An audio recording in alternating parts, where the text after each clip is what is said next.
Hello, my CNC brother or sister. I'm Garrett with IDC Woodcraft, and I want to welcome you to a really special chit chat with another sister CNCer who I've talked to quite a bit here and there, who's on a journey of she got into CNC and then she's going into business with it and going through some challenges with the business. So we talk once in a while to give her some guidance.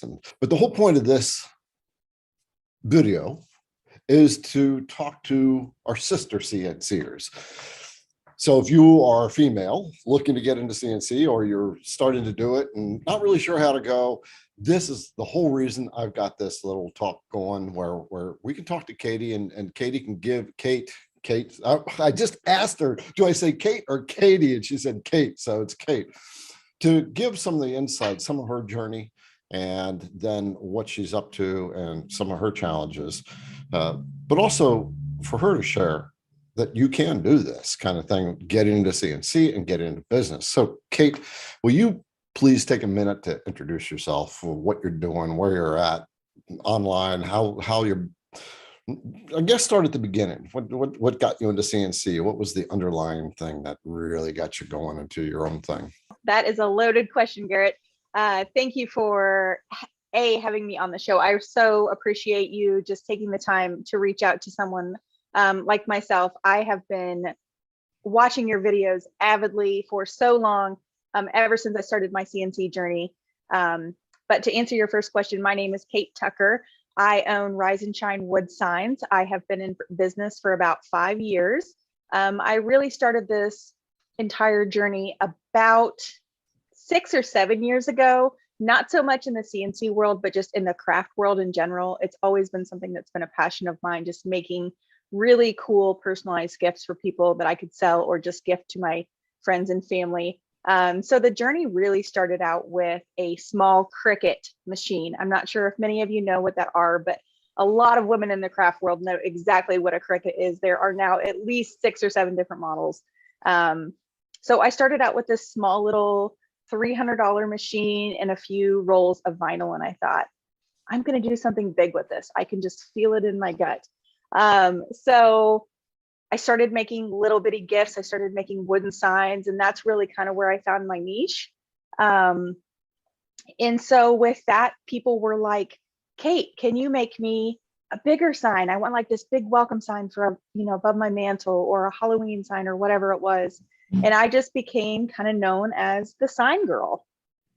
I don't know how that really transformed my business, but it did. I became known as the sign girl, and I got a ton of custom requests for, certain family names. Or I have a really good girlfriend of mine. She's a chemist at Eli Lilly, and she wanted this like inside joke with this chemical compound design and everything else. So I thought that was really fun.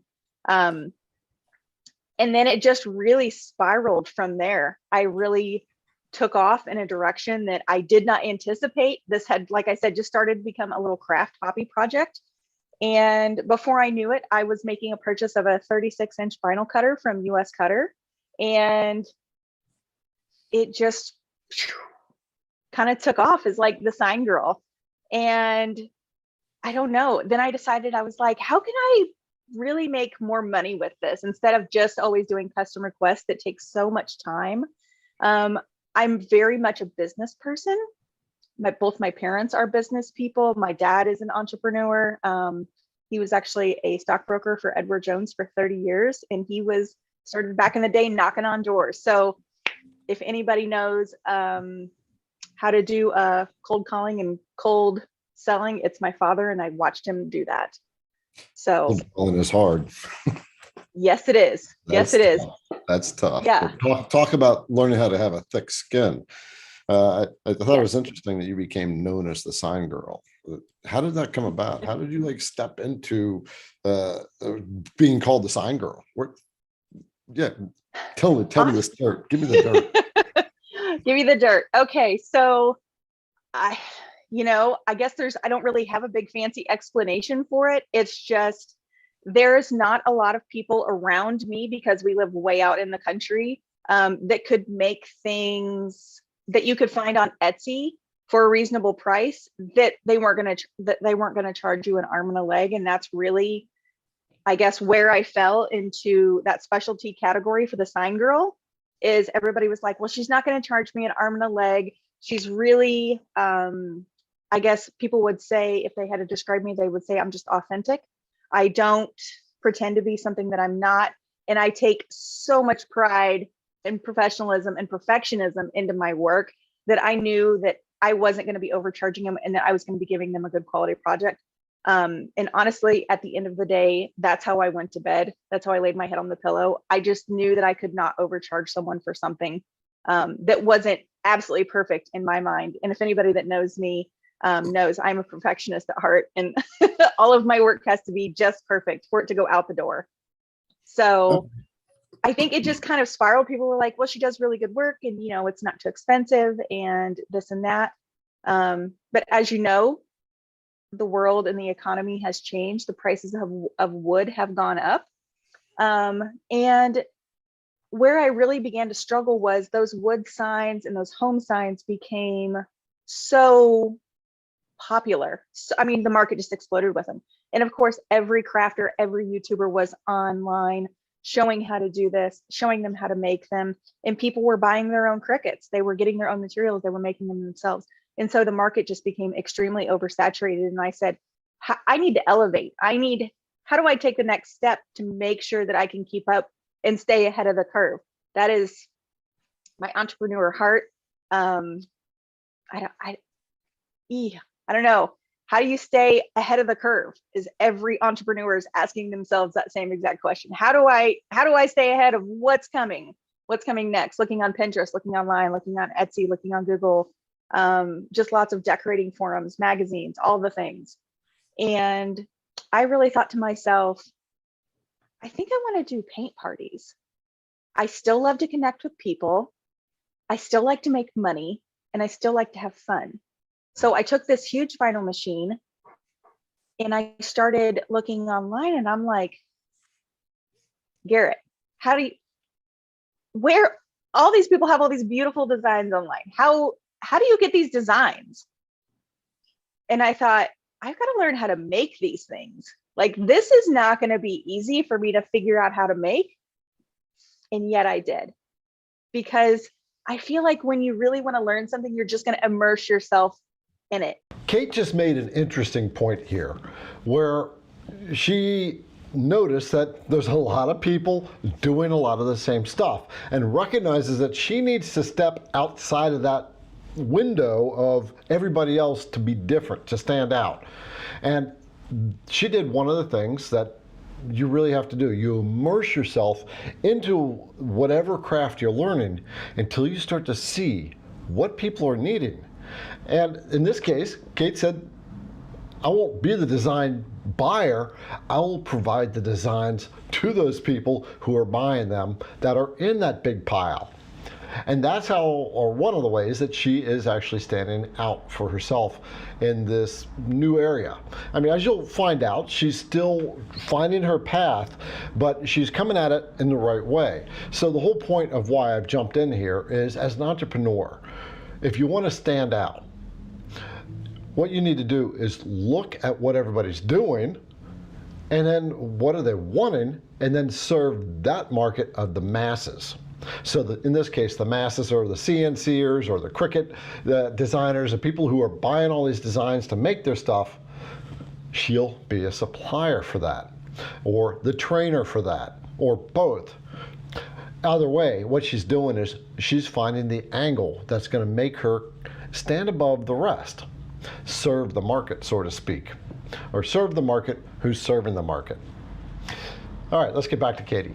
I had somebody a really long time ago say to me, if you really want to learn how to do something, you have to open that book and you have to read it cover to cover. But you have to want to read that book cover to cover to learn every single thing. And that's kind of like what I did with my CNC journey. To kind of fast forward a little bit, is I went online, I watched a whole bunch of videos from everybody, just everybody that did CNC, to get a little bit different perspective. And the one constant thing that I found from you is you started at the beginning and you helped me work my way forward. And that's kind of how I looked, like being my CNC book. But also I did the exact same thing when I learned how to use Inkscape. Learned how to use Cricut. I learned how to use Photoshop. I had to immerse myself 100% into those platforms and forums in order to be able to get what I needed. And so once I learned how to make those custom designs, people would say, "Hey, sign girl, Kate, can you make me this?" And I was like, "Absolutely, I got you. And if I don't know how to, I'm going to figure it out. It might be a few weeks, but I got you." And so that's really just what immersed. And then I started the paint parties, and it was crazy. Went off from there. You stated an interesting point here that sometimes we want to get from point A to point Z without the work in the middle. And unfortunately, that work in the middle is necessary, but it also builds the foundation of becoming the expert, for lack of a better word, right? That where now you're leading the pack. Before we dive a little deeper, you've got a little bit of a backstory. Would you mind sharing that at all to kind of tell people the underlying reasons why you're in this in the first place? Oh gosh, I knew you were going to open this can of worms on me, weren't you? So let's see. All right. Gosh. So in 2020, as you all know, year of COVID, everything was awful. It was horrible.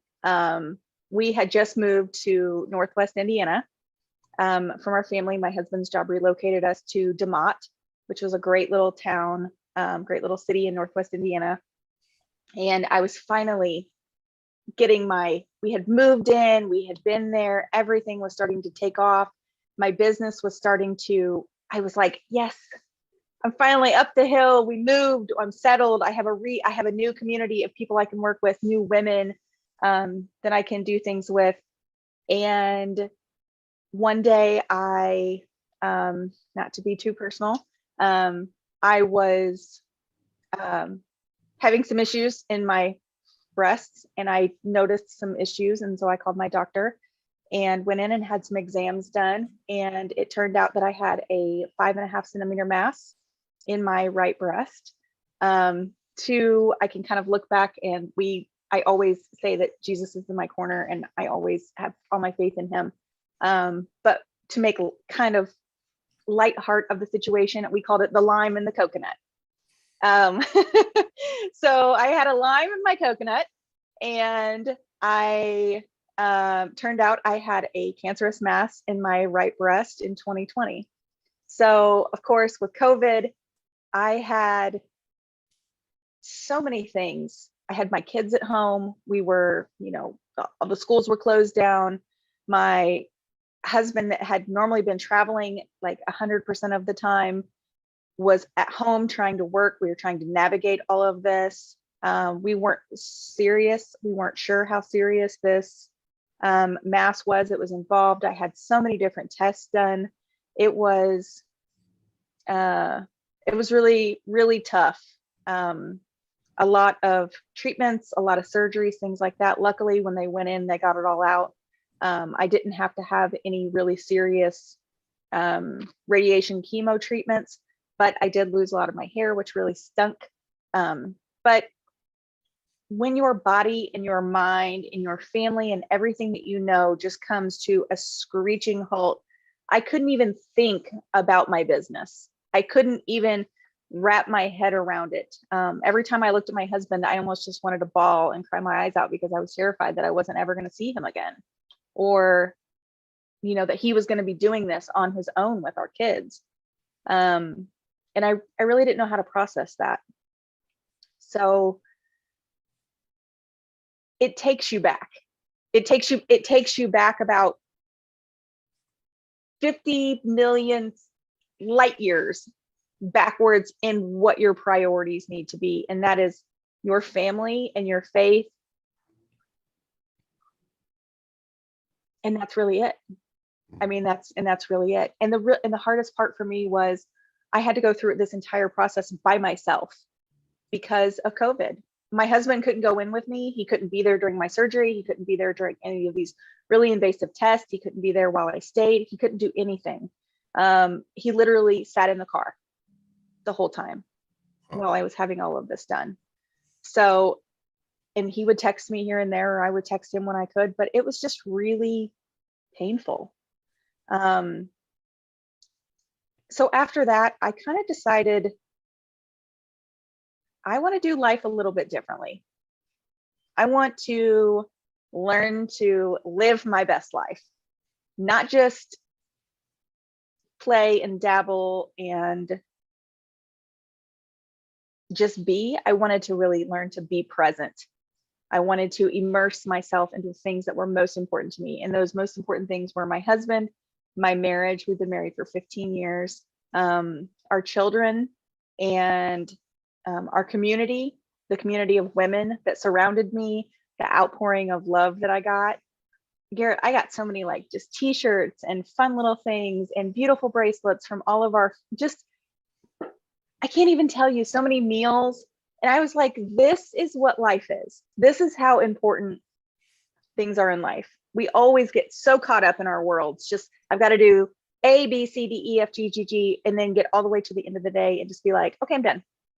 First of all, I just want to say, when you said life comes to a screeching halt, I totally related to that, actually, because when my wife had cancer before she passed away, it was 3 years of just life. The brakes were on. We were going nowhere while we were taking care of it. And so I totally get that. But it's also a life lesson, like you just said. You know, it realigns your priorities so much to really focus on what is really important. You know, to create the memories, lead the love, right? And lead the legacy, make sure that life is lived to the fullest. Now you've been an entrepreneur beforehand and you're an entrepreneur now, right? How did that change? How did this whole thing in the middle change your entrepreneurial aspect and what you're doing in your business and your crafting, where you want to take it to? Why do you want to take it there? Oh gosh.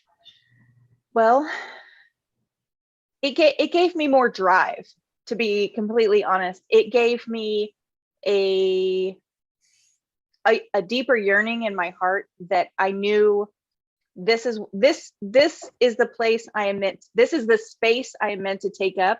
And sometimes I take up a lot of space. I'm not going to lie. Not just that big CNC machine you see in the back there, but space in life. I want to be a joyful mom. I want to be a joyful entrepreneur. I want to be happy in life. I want my kids to see what happiness looks like, whether it's you work in the corporate world, because I did that. I did that for so many years. I worked for a wonderful investment company that I absolutely love. I met so many wonderful people and relationships. But whether you want to do that, or you just want to be a full-time mom, or you want to be an entrepreneur, or whatever it is my kids want to be, I want them to be that. I want them to be happy. This is what makes me happy. I know it sounds totally insane. Female woodworker running this enormous CNC machine that is predominantly led by look at you. You're sitting in your workshop. I mean, normally, from my perspective, we're calling this a man cave, and this is the woman's hangout, whatever it is. It's what do you call it in the world, in the woman's world? What is it called? It's not a man cave. What is it? I know that's going to sound crazy. I don't really have a specific name. My mother-in-law calls it the she shed. I don't know. I don't know how I feel about that. I just call it the workshop. I just call it my shop. Like that's, I guess, a woman's cave. Right. I will tell you, I always have to laugh though, because every time my husband comes out here and I'll be doing something, when I was first learning, I'd be like, every time you come out here, I mess up something. You have to go away. Like this is my space. Like on the other side of my, on the other side, you can see over here on my big door, my service door is the other side of our 30 by 48 shop that we have. And so that's where all of my saws are. That's where like the chop saw and the table saw and my desk collection, my big panel saw, all of that stuff is on the other side of the door. This side of the shop is, there's about a 15 by 30 run over here to my right. It's just straight. And that's where all of the art takes place. If I want to do paint parties, there's tables, there's all kinds of really cool stuff for people to come in and do that. So when we built this shop, that was kind of like, I wanted to have my paint parties here, because I was always like, I'm gonna have to go rent a space or drag all this stuff to somebody's house. And that was a real, I don't know, it just kind of was like, just sucked. Right. Right. So What's it like for you when you're in your girl cave, right? When you're getting into your space and you're starting to work on something, where do you go in your mind? What's going on with you, right? what's going on with me? It's my place to kind of zen out. I love to create. I love to just, I am like the biggest dreamer ever.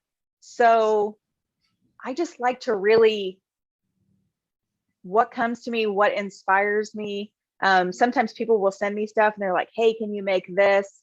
So I'm out here looking through the different materials. Like right behind me, I've got some big cedar boards that I'm working on. I saw these really cool, I was driving in this new edition, and I saw these really cool, like address signs that you would put on your house, right? And it had these really cool, like pencil letters, but it was like carved in. And I was like, ooh, I kind of like that. I think I'm gonna make some of those. I go to craft shows, I go to all these crazy places, I go to Pinterest, and very seldomly will I ever buy anything. Like before, I used to be like, oh my gosh, I have to buy that, I have to buy this, I have to buy this, I have to buy this, because I want those things for my home. Now I look at them and I'm like, I can make that. I can make that table. Like I have a huge piece of walnut sitting out here that we went and bought when we were down in Kentucky visiting some family. And I want to make a big live edge table. I've never made one before, but you bet I'm going to try. This thing that Kate just pointed out, of where she would go, oh, I can get that, I can get that, I can get that. And she's getting all this stuff. But now that she's given herself the right, the freedom to get into the creative space, suddenly her world expanded. And now she can say, I can make that instead of buying it. And this is what this whole thing is about at the bottom level of this CNC creative kind of space. That if you're feeling that desire in your heart to dive into it, then dive into it, because that's the freedom and liberty that it gives you to say, I can do that. I don't need to pay other people to do that. When you say that you can do it, there's this great sense of self-pride, because it's just something that came from the inside of you, and you have actually made it real. And what's even better is when people start to want that, something from you. This is the epitome probably of what this whole interview is about with Kate, as to why I wanted to interview her, to introduce her to you. For you, who is probably a sister CNCer or wannabe CNCer, this is why. This is why we say, just do it. Don't worry about what you need, which we will talk about a little bit later. Do you really have to wait for the perfect time? We'll talk about that one later. So let's get back to this thing with Kate. You fall into the category of most CNCers who realize that, I'll just say people who get in the crafty space, right? They realize that they got the creative stuff inside of them. And it's just like an explosion of ideas, and you don't always know where to point to. And you and I were talking about that yesterday on the phone, how you feel like, Yes. I got so many things to make, and yet at the same time you want to create this successful business too, right? You want to make stuff that the people want, make them feel good, you can feel good about it, and you're earning decent income at the same time. And so that's one of the challenges that we all go through as a creator, is to learn how to rein in the ideas. We really have to, we have to find that zone, and we have to discipline ourselves to start staying in that zone. And we can play on the side, right? It's like off work. Okay, now I'll make this thing. But when you have a business, you have to find that corner. So you're still in that journey of finding that space. You're on Instagram. Are you on Pinterest? Yes. What are the platforms you're on? And I will put links to Kate's all of Kate's resources in the description of this video or podcast. But Sure. what are all the platforms you're on, and what are you showing people on these platforms? Okay, so first and foremost, I'm on Etsy, just Rise Shine Wood Signs. And so there I mainly focus on all of my DIY kits. I'm currently in the process of converting all of those painted DIY kits that you would use with your traditional blue stencil film. I'm actually in the process of converting those all over to be carved signs. So you will still receive the beautiful DIY kit with all the paints and everything, the colors that you would want to choose, but they will now be V-carved, which you know what that means.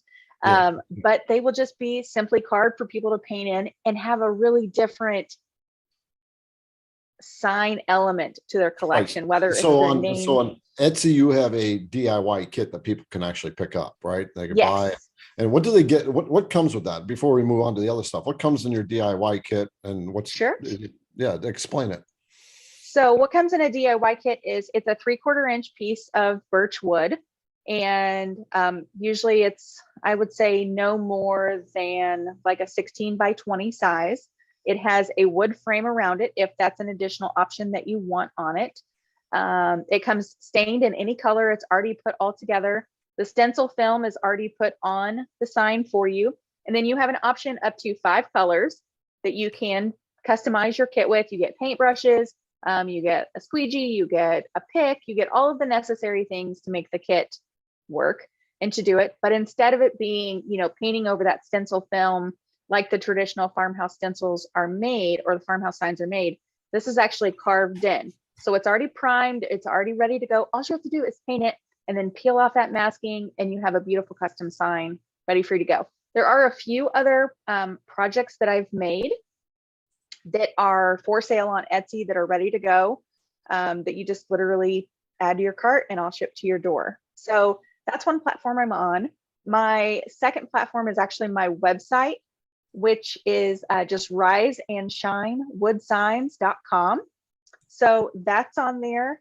That is, if you want to sign up for a paint party with me, for me to be able to come to you or you to come to me, either way, we can easily set that up. I designed this website because I wanted people to have versatility. I always hated the idea of going to a paint party and then having to make the exact same project as everybody else. I was like, well, what if I don't want a kitchen sign? I want to go hang out with my girlfriends, but what if I don't want to make this? I already have 10 kitchen signs. So I made this website where everybody from the paint party could go on and they could pick any sign they wanted that I have from my collection. They could test. That's Yeah, cool. I was while you were talking, I was actually going online to actually find your store. So you'll have to lead me to it. I got Rise and Shine wood signs here, but this is what it brought me to. Well, it's actually just Rise Shine Wood Signs. Oh, okay. So we're gonna take a look. And for some reason, Rise Shine Wood Signs is the max amount of characters I could have for my business. Yeah, how do you find a specific store? Well, go back up to the top there. I think you are in, there's a place where you can look for shops. Try capitalizing it. Give me a couple keywords of Okay. your Just DIY painted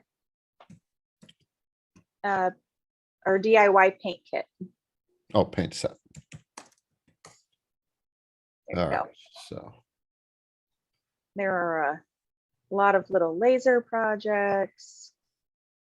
There are so many things on Etsy anymore. It's just unconscionable. yeah, well, that's an interesting point. So Etsy is a launching platform. This is a little business advice and a little tip I want to give you to and for you who's watching this is Etsy is not the end all catch all, right? You're put in front of a lot of competition, and it can be oh my. Where do I find this at? I know you'd know it when I saw it. So it's a place to launch from, to experiment and get a feel for. So we need more keywords. I would say just type in Rise, RISE with a capital, No, get rid of that. Like, Do what? get rid of the DIY paint. Get rid of that DIY paint set. Okay. And then a capital R. Because sometimes you have to type the shop name very specifically. So, and then S, capital S, Shine. There you go, capital Wood or W. Okay. And then capital S. There you go. Try one more S on the Rice Shine or the wood signs. Okay. Well, what I'll do Oh, is hang on. Okay.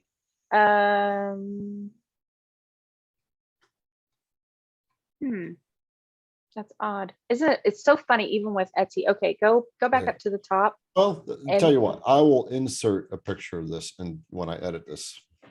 Okay. To get that in. So Okay. after we're I don't know done why talking- normally. Oh, here, right here.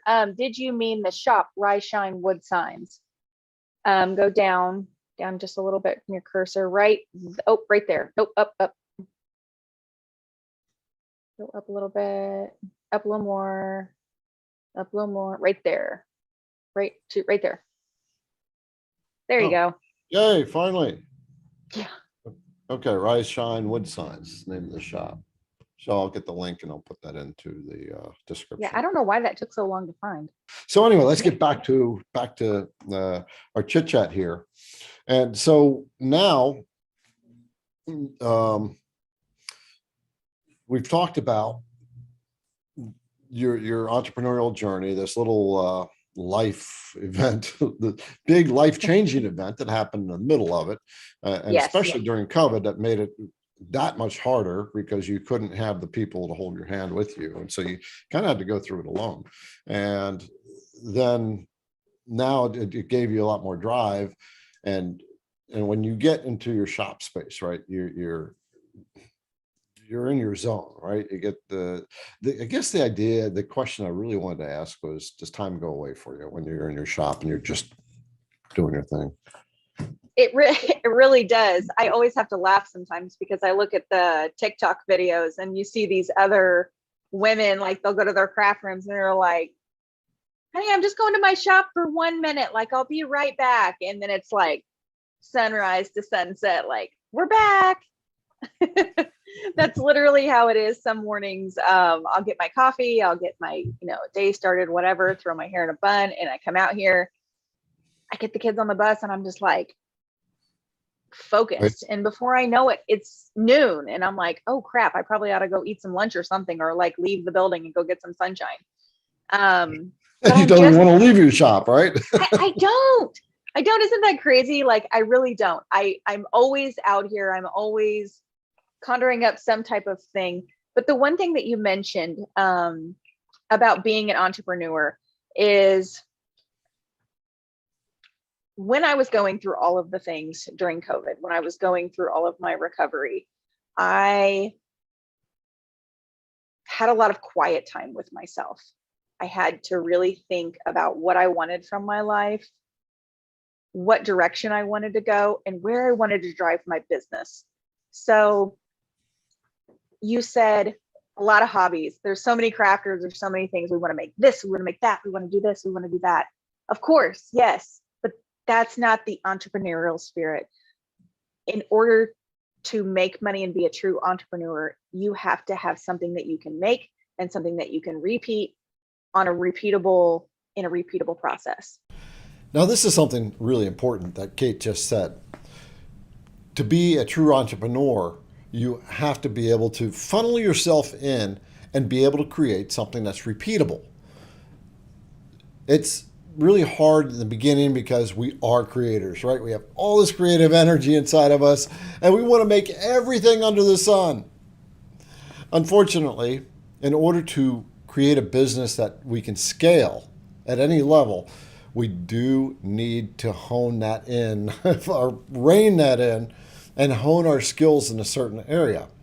Unfortunately, it takes away a bit of the creative spirit because we need to get good at something and stick with that something while we're getting good at it. Unfortunately, it can get a little bit boring because we're doing the same thing over and over again.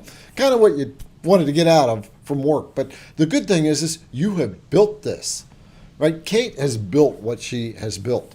She's still finding her way, but she is zeroing in on it. I can see it. That's why I wanted to talk to her and share what she's doing with you. So let's get back to talking to her.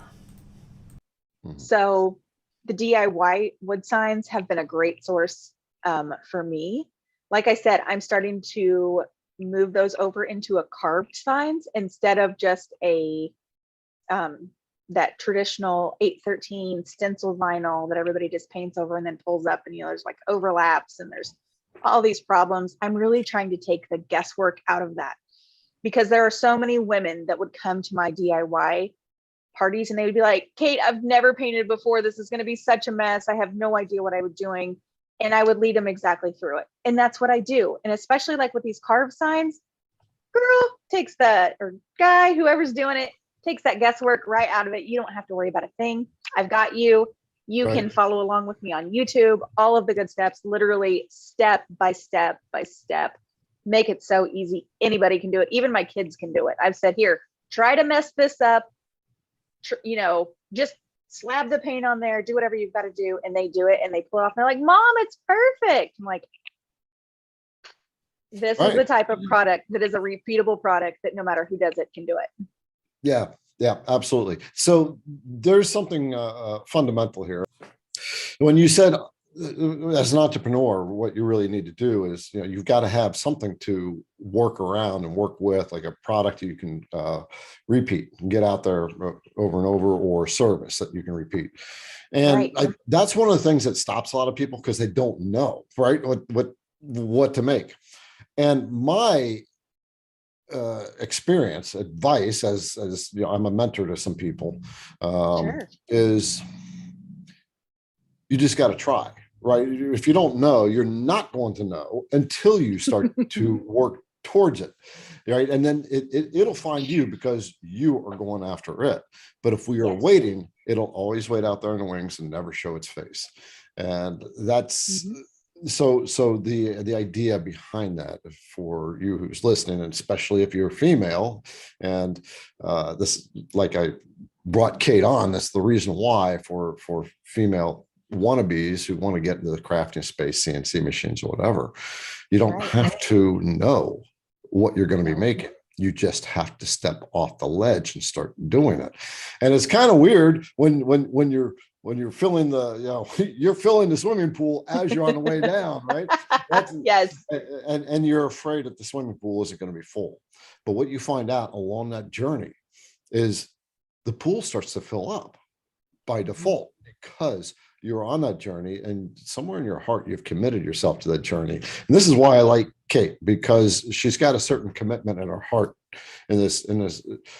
It's not easy, right? It's not easy going through this, but that little commitment in there is something that we have to have. But the other thing is the support behind that commitment, because how many times did you want to quit doing this? How many times? Garrett, whew.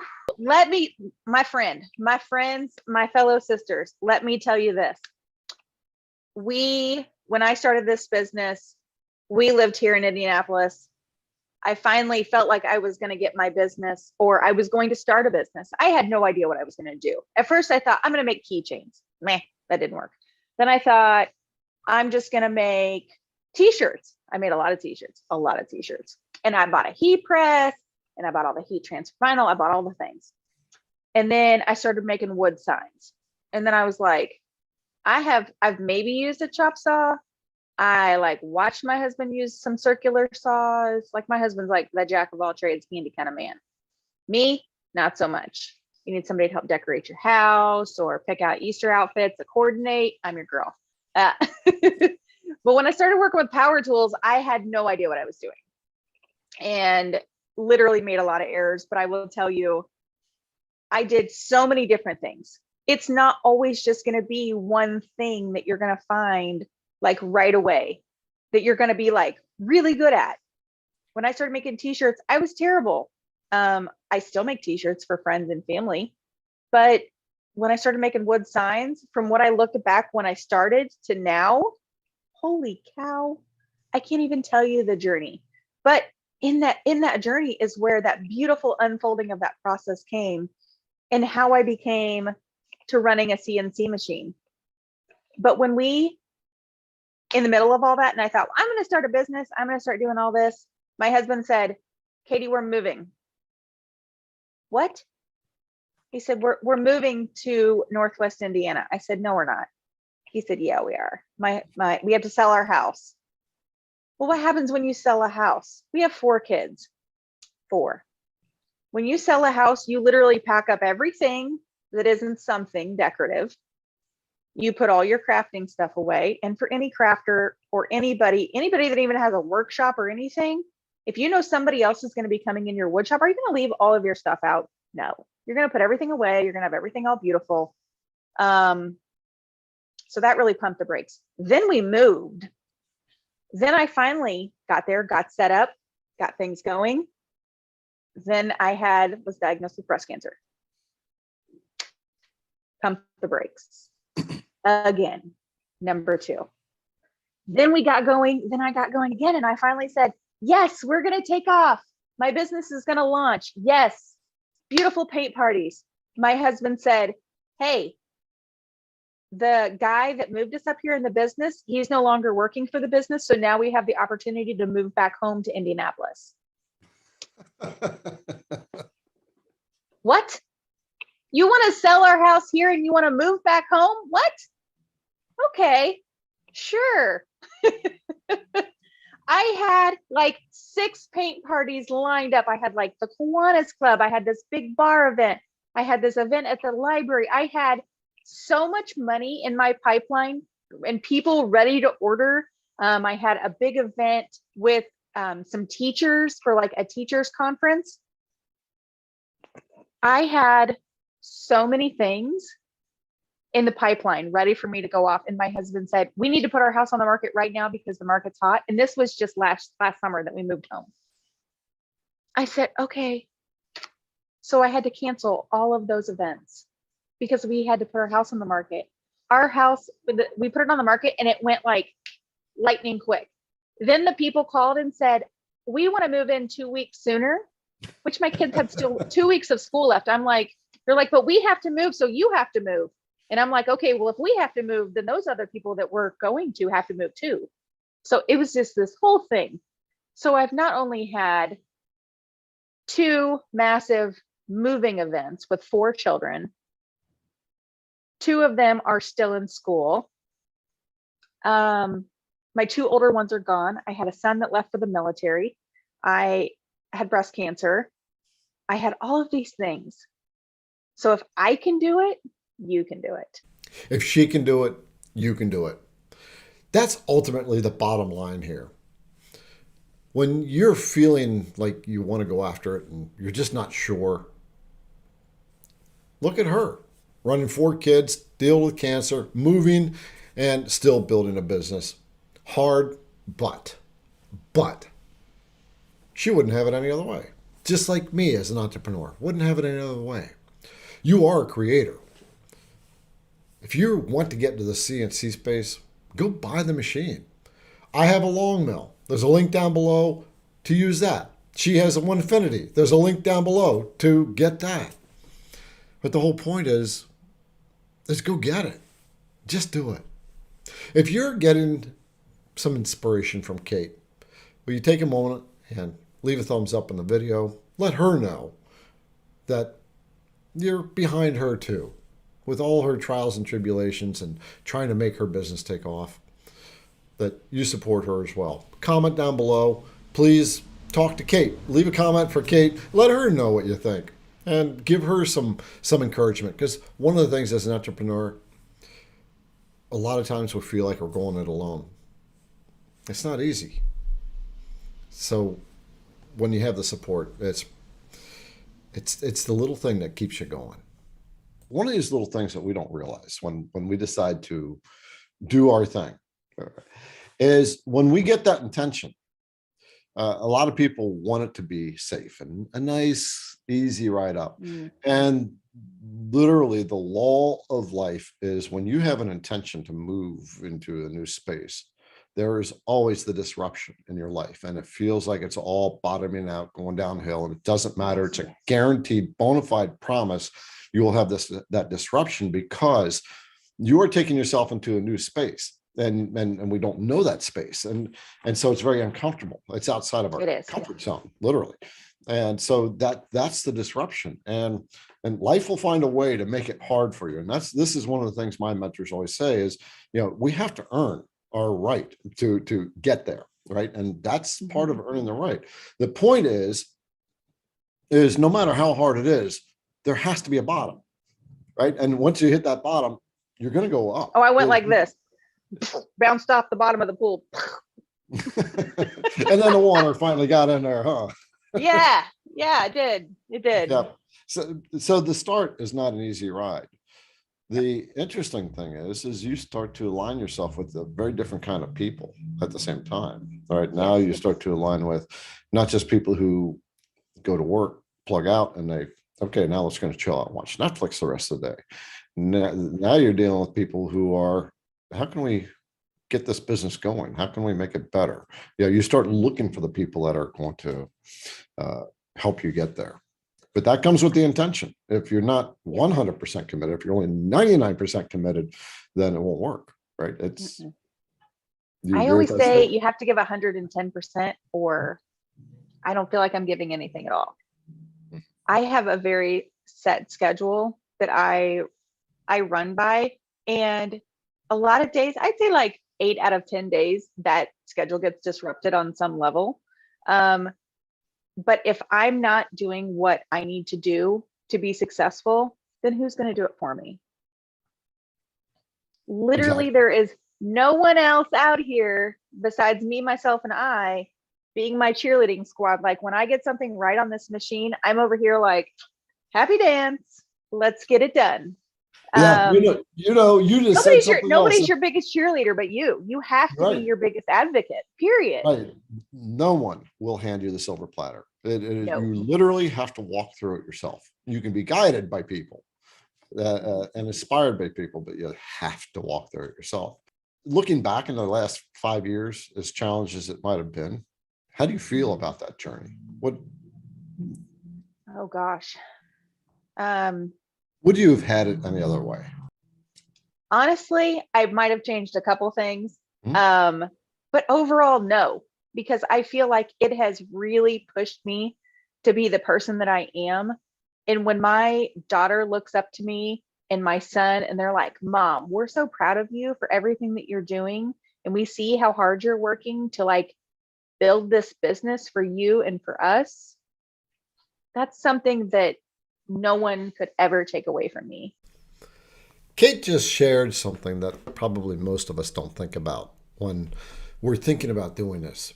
And it's the impact that we're having on the people we care about, the kids. What do you think that they are going to take into their adulthood from her drive and ambition to create her own thing? That's the legacy that we leave. It's not just stuff that we create. It's also how we influence the people in our lives. We do make a difference at very subtle levels. That's why my grandkids are so important to me, that when they're here, I am talking to them about finances and work ethics and putting them to work, even though they want to play their game pads all the time.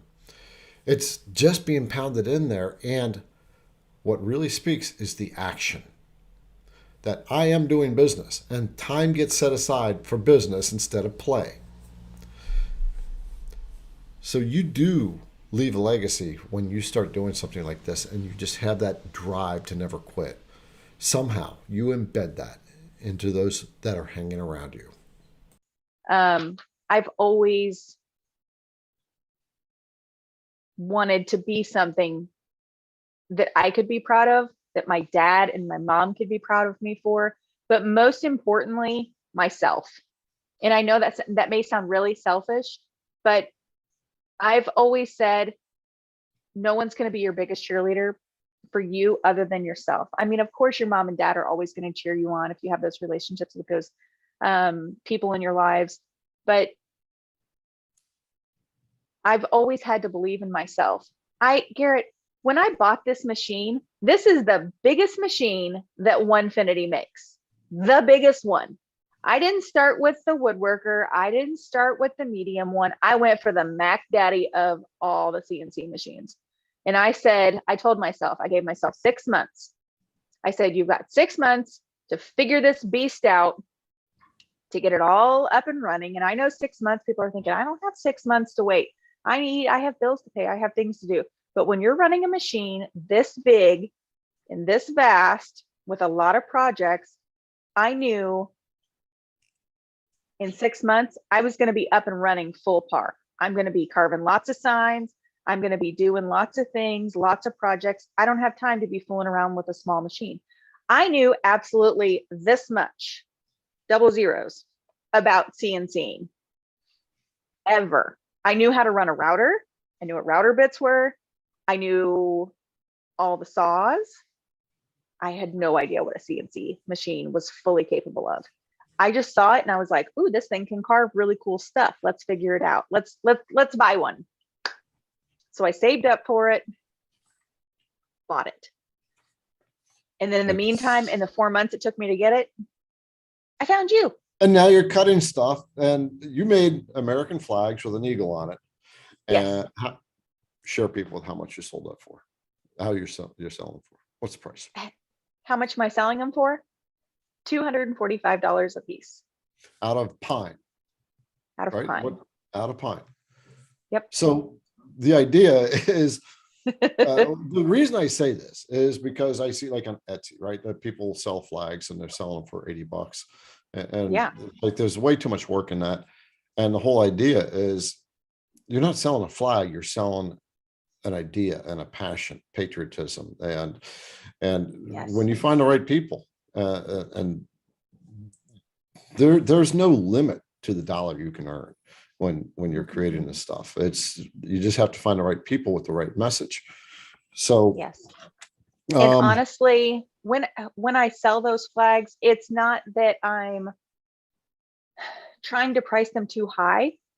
People are paying for that product because they're paying for my experience. They're paying for my my time, my work, everything. I mean, you can go on Etsy and you can buy an American flag with an American eagle carved in it. Is it going to be really high quality? I don't know. Is it going to have kind of an iffy paint job? Because I will tell you, Photoshop is a beautiful thing. People on Etsy Photoshop their stuff a lot. And it's not always necessarily what you see is what you get. And I'm not saying that for all Etsy sellers, because there are some Etsy products that are absolutely beautiful. And when you get them, they are 10 times fold what they are in the photos. But as far as certain things, yeah, there are. But for me, it's a business. I'm in it to make money. It's my time. It's my gift. It's my talent. One of the biggest struggles that many CNCers have when they first dive into this CNC space and start to sell their projects is, how do you price your stuff? It's kind of tough because we really don't know. At the same token, we don't think we're worth what we're actually putting into it. And so it's one of those touchy games. Now, when it comes to the pricing of it, you got to value yourself. And you can't undercut yourself. This is one of the things I see on Etsy all the time. People sell stuff where they can't make any money. And the other bad thing about that on Etsy is you think that you need to bring your prices down. You're comparing your prices to their prices. And that's really, really bad to do. You don't ever want to compare yourself to the Walmart of CNC projects, which is what Etsy is. Etsy is a good launching ground, but it's not a place you want to stay at. Don't ever price your stuff so low that you're not making money off it, that you're working harder than the money that's being put into it. I've seen flags on Etsy for $50, $75, big flags. They're not making any money off of it. They're not seeing their own worth. She sold it for what, $250, $235, something like that. Just goes to show you that you can get decent money off of doing projects off your CNC. And they don't have to be that complicated. And it's just like anything else. I mean, people don't go into the Coach store or the Louis Vuitton store to buy a cheap purse. They go in there for the quality, they go in there for leather, they go in there for the craftsmanship. It's because they know what they're getting is a quality product. And when you're buying from me, when you're buying from my brand, you're getting a quality product. So you're getting what you pay for. And that's what I feel like is so most important. Because a lot of people see all of these huge brands and they have, 50,000 followers, but they're not making, maybe they're not even making $20,000 or $30,000 a year. That's interesting. It's not about the followers. It's never about the number of followers you have. It's about what you can provide to the ones that you do have. We're gonna have to wrap up here because I have a lunch meeting here in a half an hour with a brother CNCer who is coming in from out of town to buy me lunch. Yes. Very fun. I got to tell you something just on the side. Sure. I was at our local craft brewery over the weekend and someone walked by me and they just looked at me and they said, "Are you on YouTube?" First time I was recognized out in public. So nice. Yeah, it was very cool. That's awesome.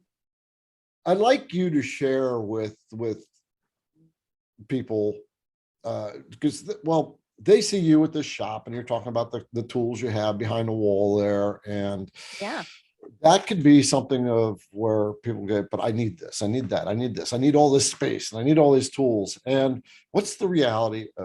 Give your message to that. Okay, so let me ask you one quick question. Do you want me to talk specifically just about the CNC, or are you talking just in general? Well, this channel's on, it's on CNC Brothers and Sisters, but just general, someone who wants to get started and something just to get started. So let's go more general for someone who's got that thing inside of them that says, I want to do my own thing, right? I just want to do it. I'm so tired of the 9 to 5. I'm so tired of not doing what I want to do. Right. And I want to express this creativity that I'm feeling inside, but I have to have this, I have to have this, I have to wait for the perfect time and the perfect equipment and perfect everything. And what's the truth, Katie? What's the truth? The truth is there's no perfect time for anything.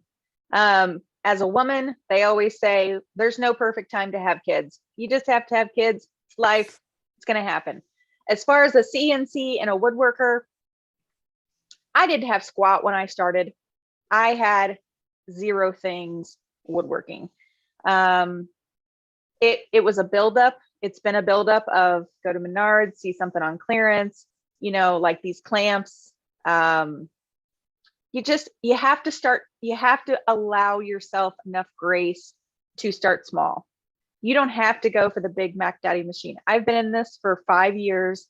I knew that this is what I wanted. I knew this purchase was going to be an investment for me and for my business. That's why I went the big route. If you're just getting started, I would suggest buying the smaller CNC machine, see if it's something that you even like.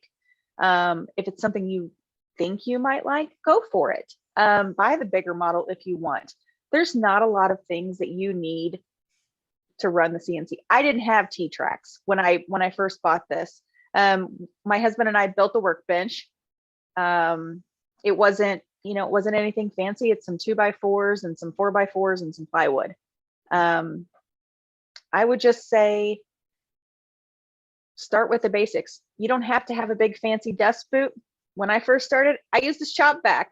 I have my little Craftsman shop vac, and I would run it around the CNC as it was cutting. I didn't always have this big desk boot. I had to do a few jobs. I had to do a few things to earn the money to be able to put that up, to have the pass through. I know lots of people that work straight out of their garages. When I first started building wood signs, we had a 2-car garage, and I took up the whole space. But I also had my saws were on like little rolly carts, and I had to fold them down because I live in Indiana, and in the winter it's brutal, and I don't like being cold, and I didn't want my kids getting in the car in the snow. So I would fold all my stuff away. I would put it all away. I would pull my car in. I'd back my car out. Then when the kids were done, I'd unpack all my stuff. This does not come overnight. Start in the space that you're in. Just be present where you're in and utilize that space. Yep, that's you said that well, and it doesn't even have to be CNC. If you just start, you don't have to have a lot of space, right? It just No, you have to start. Period. You just have to start. Um, yeah. I started on in my my CN, basement in DeMott. yeah, I was in my basement. you know how my CNC journey started? How? I had my kitchen table. I pulled it out of the kitchen, put it in the middle of the living room, and I had my CNC machine there, and that was it. Oh my All gosh. my tools and junk were on the windowsills and all that stuff. Then I got into the router bits because I knew people were struggling with router bits and router bit sets, and so I They just had a are. shelf of router bits. Right, my stuff wasn't taking up that much room. Now I've got a nice big shop downstairs. But the idea is you just start and work with what you have. That's one of my Yep. favorite sayings from Chris Gardner, a guy who, if you've watched it, In Pursuit of Happiness, Yes, right? I love that. The guy that lived on the street with his son and became a billionaire, right? Yes. So I think so Will Smith is in that movie, or he's the Will one who Smith redid played that that movie. movie. Yeah. Yeah, Yep. it's really good. Yep. I suggest listening to the audiobook too. I will. I love Yeah, it's audiobooks. a good one. So the for you who's watching as a brother or sister wannabe creator and wanting to get in your own space, there is no perfect time. In fact, there will never be a perfect time, right? And so it's just a matter of decision and starting to reach out and asking people for help. Sometimes you get it, sometimes you won't, but the whole point is to start and to be committed to the journey. So Kate, why don't you give some parting words, and then we will end our very cool little dialogue and talk to your sister CNCers or sister creators. And what would you say to them? Oh, friends, I would say be honest with yourself, be true to your heart, do what you feel called to do. I have had so many people cheer me on in my little corner, in my little neck of the world. I've had a few naysayers, but I will tell you this. When you are a true entrepreneur, or you are trying to become an entrepreneur, find somebody that you look up to. Find somebody that's going to help you put one foot in front of the other on this journey, because a true entrepreneur will never dog you. They will never try to stop you from becoming where you are, because we've all been where you are. So you just have to start. Just surround yourself with people who are going to help you on that journey to keep one foot in front of the other. There's lots of Facebook groups. I'm actually looking into starting a new Facebook group for CNCers, just for women. Reach out on Instagram. Reach out, send us a DM. I have met so many wonderful people on Instagram. You just have to start. Be your own advocate, do what you want for yourself, and dream big. Well spoken, well said. All right, Kate, thank you. And Thank you. yep, Kate's contact information will be below. She has a Onefinity. I have a long mill. We both love our machines, so I'll leave links below for that as well. And Kate's out there for you if you want to reach out. So all her resources will be down in the description.